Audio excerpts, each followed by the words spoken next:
ó ṣeun tọ̀ yíwù.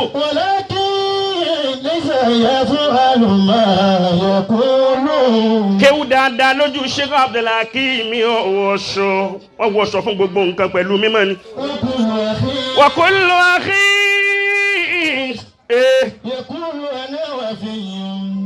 ọmọ ìyá ni ọmọ sọ fún ẹ pé òun bẹ fún ẹ.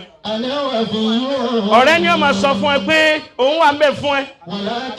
nítorí pé ń tí ń rí jẹ lọ́dọ̀ rẹ̀ ni ọmọ fi sọ pé òun bẹ fún ẹ, òun wà bẹ fún ẹ. walakin gbogbo ń tó ń wí ẹ torí ń tí ń rí jẹ lọ́dọ̀ rẹ̀ ló fi rò pé èèyàn ni. bí ń tí ń rí jẹ bá tán lọ́dọ̀ rẹ̀ òun náà ní ọ̀kọ̀ọ̀kọ̀ bá ẹ jẹ́.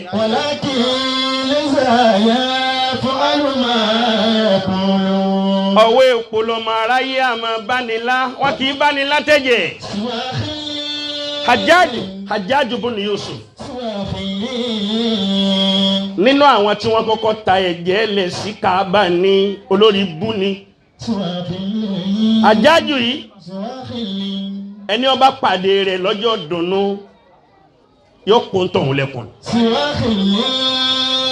bẹ́yàn bá tún wá pàdé Hajjaju yìí lọ́jọ́ bànújẹ́ yóò tún fi bànújẹ́ kún bànújẹ́ ń tọ̀hún ni.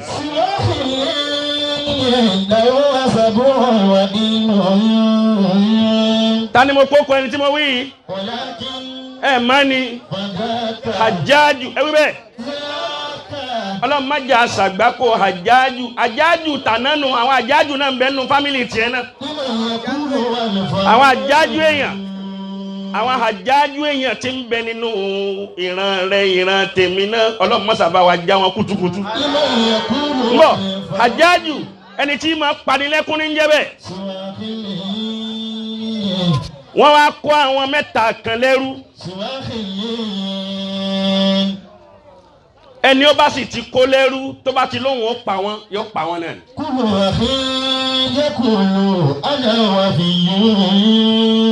Hajjaju ọmọ Yusufu àwọn mẹ́ta tó kó lẹ́rú yìí lóbìnrin kan bá sáré dé jànàjànà. ìpè ha ẹ dákun ẹ gbàhùn ẹ ṣàánú òun ọwọ́ Hajjaju ti tẹ àwọn èèyàn òun.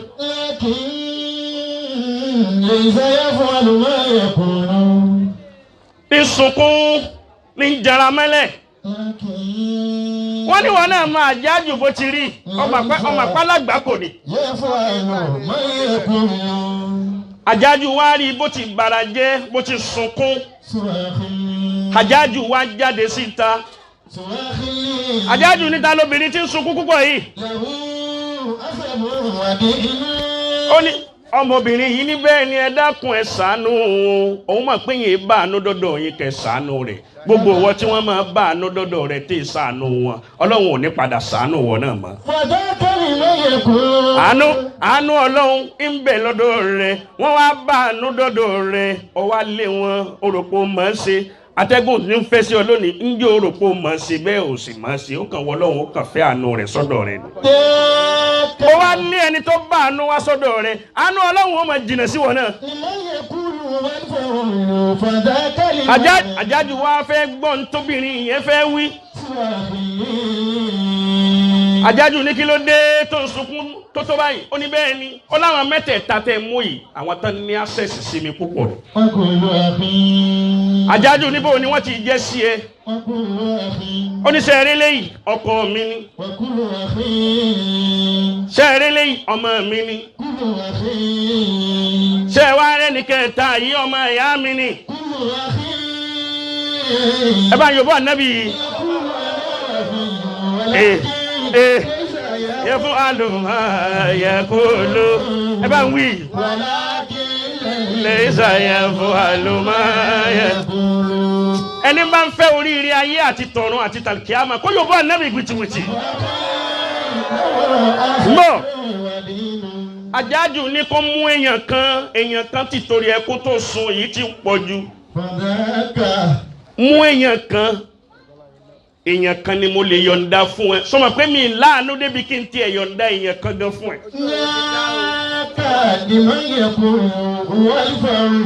ojú Hajjaju ti dájú bójú rẹ bá dájú tó dájú púpọ̀ ọlọ́run ó padà dá gbogbo ara tiẹ̀ náà. O ti kálá jù o ti dájú jù ọlọ́run á dájú ẹ ọlọ́run á kálá ẹ. Bàbá yìí ní Allahu Akbar.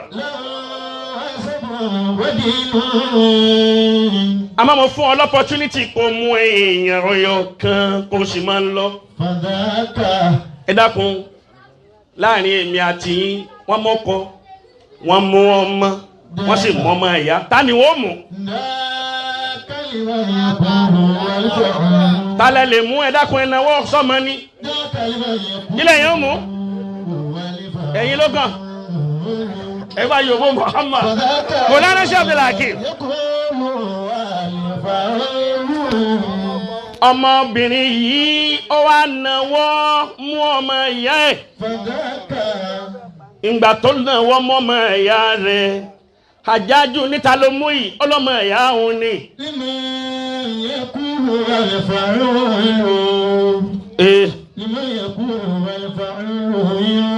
Ọlọ́mọ ìyá òun lòun mú. Àjájú ní kí ló dé tó mú ọmọ ìyá rẹ̀. Ẹ má tún lójọ́ mọ́ nígbà tẹ́ ti jòkó lẹ̀ kò nídìí kẹ́ tún lójọ́ mọ́.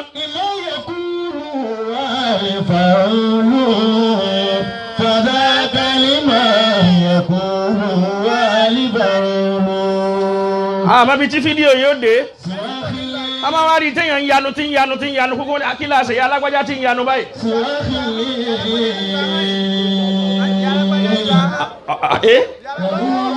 Ẹ yóò wà náà Muhammad ẹ fẹ́ kí n máa fíìlì pé mo kú nílọrin ni. Ẹni ọba fẹ́ kóore kàn wọ́n lọ́dún yìí kọ́dún yìí tó kanlẹ̀ kó yóò wà náà bí wìtìwìtì.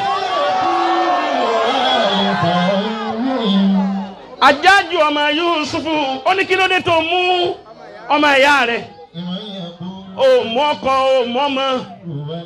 Ó ní bẹ́ẹ̀ ni ọkọ ẹ̀fọ́kọ́lẹ̀ kọ́kọ́ ó lọ bọ́kọ̀ bá lọ bọ́lọ̀ ń bá ní kóhun máa bẹ láyé òun ò rọ́kọ̀ mí fẹ́. Ọkọ̀ akọni ilẹ̀ náà tẹ́lẹ̀tẹ́lẹ̀. Ó ní ọmọ ó ní mo bímọ bíi mẹ́rin. Ẹlẹ́ẹ̀kaànú náà lẹ mú yìí. Bó bá wọ Ọlọ́run yóò bùn ún sí bó sì wọ Ọlọ́run tọ̀ èyí tó fún un kọ́lọ́run fà lùbáríkà sí. Ó ní àmọ́ ọmọ ìyá tó bí wa àti bàbá tó bí wa ò sí láyé mọ́ ìwọ̀n arẹ́ nìkan kan tí máa dí gbogbo ibi tí n bá ti ń sunkún tó ju ọmọ ìyá mi yìí lọ.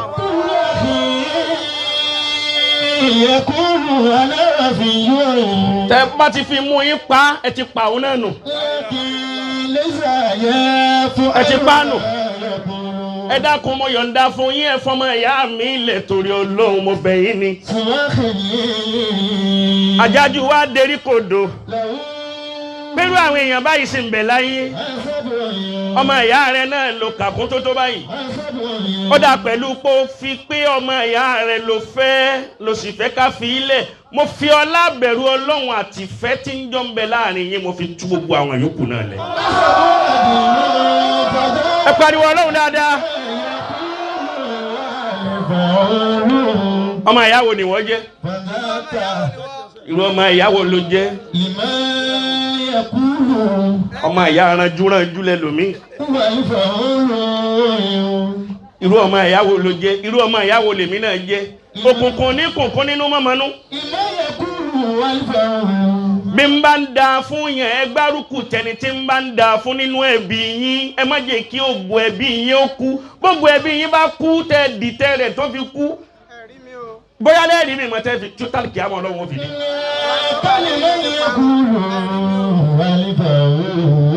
Fúnra rẹ̀ Ọlọ́run yóò yọ transformer kan nínú ilé kan ẹ máa wá dìtẹ́ rẹ̀ ẹ máa sọ tẹ́ rẹ̀ ẹ máa pé sóhun ni ọmọ ọjọ́ wo ni. Ọlọ́run ò rọ́jú eré tiẹ̀ ńlẹ̀ kó tó máa ní ọmọ tọrọ kí.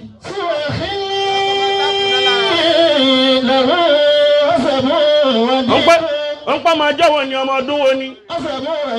Èyí wọn wá kan lọ́hùn. Yẹ̀fọ́ àlùfí múlíkì hí máa yẹ̀ ṣá o. Ó sì ń jẹ lábẹ́, ó ń jẹ lọ́wọ́ ẹ̀, ó ń jẹ lára rẹ̀. Ó tún sọ pọ́ máa jọ́wọ́ ni akànjẹ lásán ni. Ó rí i pé kò sí oríire kan tọ́lọ́hùn ó yọ látara títì ẹ̀.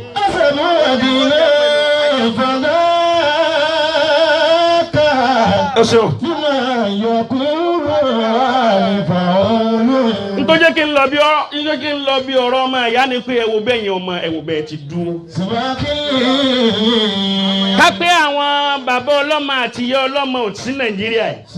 Lórí bó ti rí. Èèyàn ní Ìsáwà èèyàn ní. Àti ìdílé ìyàwó àti ìdílé ọkọ gbogbo yín èèyàn ní. Tá a bá rí mọ́ nìkan ló kù. Ẹ wá dúró ní kọ̀kọ̀ ẹ̀ tún dúró gbangba.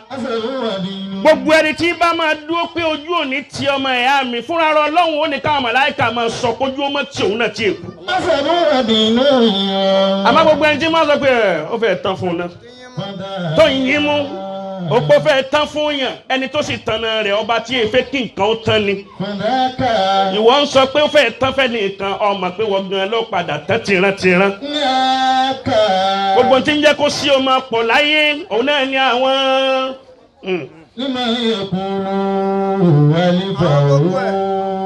Ọ̀tọ̀ ni ntọ́ máa sọ lójú ẹni tí ń ṣe rere fún ẹ tó bá dẹ́yìn rẹ̀ ọ̀tọ̀ ni ntọ́ ń sọ ntí ò ní jó orí nǹkan rẹ̀ ṣe láyé nìyẹn.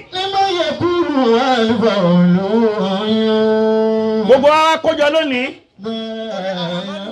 nítorí Ahmadu Ọlọ́run tí ẹ wọlé pé tiẹ̀ ń jó kọ babalá wa Shehu Sadat.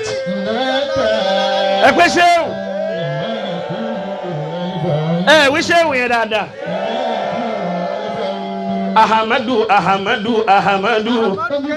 Ahmadu Mexico in Mexico Ahmed in Mexico abio Mexico ẹ dá mi lóhùn